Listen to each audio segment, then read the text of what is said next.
Dita ndërkombëtare e pyjeve 21 marsi është përkujtuar përmes një nisme për pyllëzimin e një zone te kodrat e qytetit të Korçës. Ka qenë qendra për hapje dhe dialog kod në bashkëpunim me të rinj të Bashkisë së Korçës, studentë dhe Korça Alpin, të cilët kanë mbjellë rreth 150 fidan me synimin për të korrigjuar masakrën që është bërë në këtë zonë në fillim të viteve 90. Në kuadër të ditës ndërkombëtare të pyjeve, 21 marsit, qendra për hapjen dhe dialog në rajonin e Korçës në bashkëpunim me Këshillin Rinor të Bashkisë Korçë, Universitetin Fanoli dhe rrjedhimisht dhe Këshillin Studentor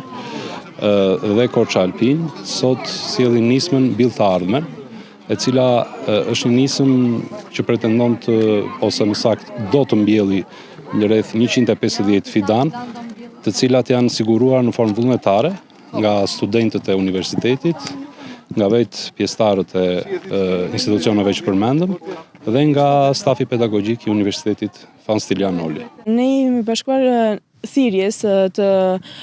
kod Këshillit Rinor dhe të Korça Alpin për arsye sepse ne duam të pëllëzojmë sa më shumë Korçën dhe nesër pas nesër të kemi një natyrë sa më të pasur. Mbjellit janë kryer rreth zonës së rezervuarit me synimin për ta pyllëzuar, pasi kjo zonë është mjaft e frekuentuar edhe nga dashamirësit e natyrës dhe të malit.